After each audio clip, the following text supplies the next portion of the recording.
Mais oui, Arsenal est pour revenir là. Je te dis, il faut finir dans le top 4, il faut que gagner, ils sont en forme. Bon, je te laisse, j'ai un truc à faire. Bisous. Ciao, frérot. Et vous, la team Mega Foot, croyez-vous au retour en forme d'Arsenal? Peut-il finir dans le top 4?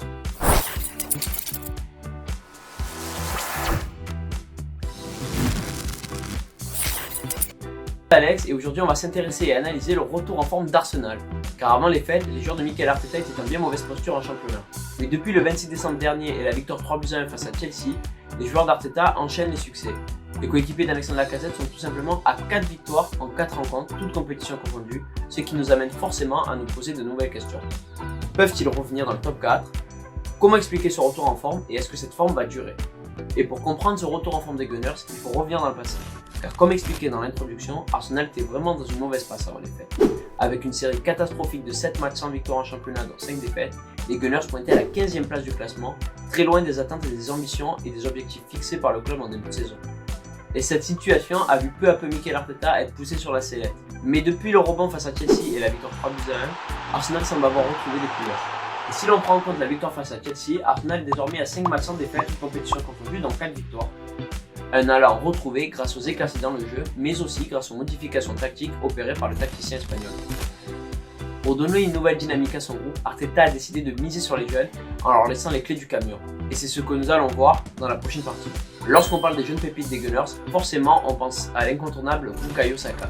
La jeune pépite anglaise n'en finit plus d'impressionner et est devenue un incontournable et un indispensable du 11 d'Arteta. Et il n'est pas le seul jeune à être en forme. Il est également épaulé par Gabriel Martinelli, le jeune brésilien qui de retour de blessure fait du bien au Arsenal, mais aussi grâce au nouveau meneur de jeu et dépositaire du jeu des Gunners, Emile Smith-Rowe, placé par Arteta à ce poste. Et toutes ces jeunes pousses ont apporté beaucoup de dynamisme à l'animation offensive d'Arsenal qui paraît désormais bien moins morose qu'au début de saison.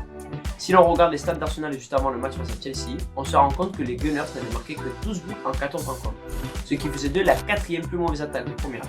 Seuls West Bromwich, Burnley et Sheffield faisaient pire qu'eux. Mais depuis, Arsenal a fait trembler les filets à 8 reprises en 3 journées. Une efficacité retrouvée grâce à des changements tactiques opérés par Arteta qui permet désormais aux joueurs d'Arsenal de se créer de plus en plus d'occasions. Car l'été dernier, Arteta avait misé sur un 3-4-3 basé sur les transitions rapides qui avait rencontré plusieurs succès. Arsenal était donc devenu une redoutable équipe de contre. Par exemple, entre les mois de juin et juillet 2020, Arsenal affichait une moyenne de possession de 35% contre City, Chelsea et Liverpool.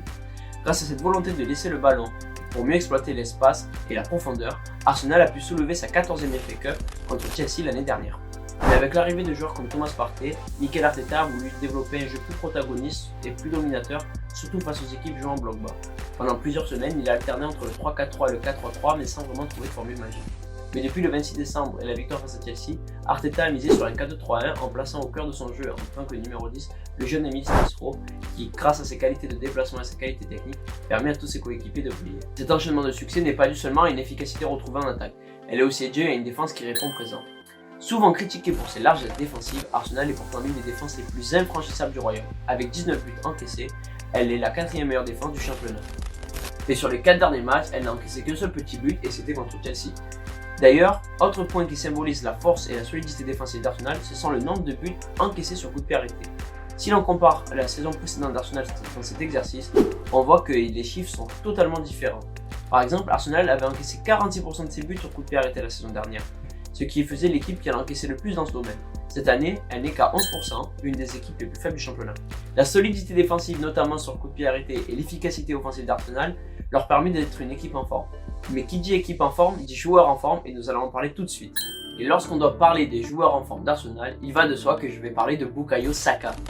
La jeune pépite anglaise n'en finit plus de surprendre, tant par ses capacités techniques, que ce soit d'élimination par balle au pied, ou que ce soit la capacité à se rendre décisif dans n'importe quel moment. C'est un jeune joueur qui doit s'inscrire dans la durée d'Arsenal, tout comme un autre qui est Kieran Tierney.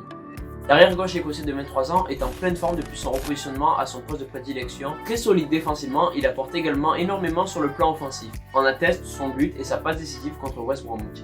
Cela est dû notamment à sa qualité de centre, sa qualité de dribble et son exceptionnel volume de jeu.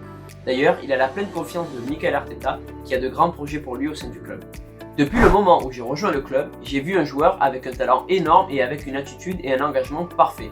Je pense qu'il peut être capitaine d'Arsenal car il a le respect et l'admiration de chaque membre du staff et de chaque joueur. Enfin, comment ne pas mentionner Alexandre Lacazette? L'attaquant lyonnais retrouve peu à peu le sourire sur la tunique d'Arsenal après avoir connu des semaines de haut et de bas. Capable de jouer dans les petits périmètres et fort dos au but en pivot, L'attaquant lyonnais s'est montré très en vue lors de ses dernières prestations. Avec 5 buts en 4 matchs, toutes compétitions confondues, l'attaquant est redevenu un joueur indiscutable du 11 d'Arteta. En revanche, la seule ombre au tableau concerne peut-être Pierre-Emerick Aubameyang.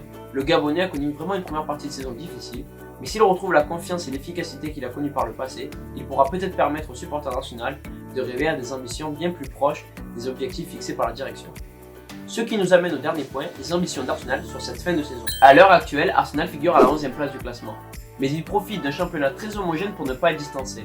Par exemple, ils ne sont qu'à 8 points du podium et de la 4e place synonyme de qualification en Ligue des Champions. De plus, ils disposent d'un calendrier favorable en recevant Newcastle ce week-end. Et s'ils font le plein de points, les Gunners pourront peut-être espérer retrouver la Ligue des Champions en fin de saison, compétition à laquelle ils n'ont plus participé depuis 4 ans. Mais il ne faut pas oublier qu'Arsenal pourra peut-être vivre une fin de saison excitante par les coups, car ils sont toujours engagés en Europa League et en FA Cup ou là où ils sont tenants du titre. Et ça, seul l'avenir nous le dira. Et vous dites-nous en commentaire si vous pensez qu'Arsenal peut gagner la Ligue Europa ou finir sur le podium à la fin de la saison.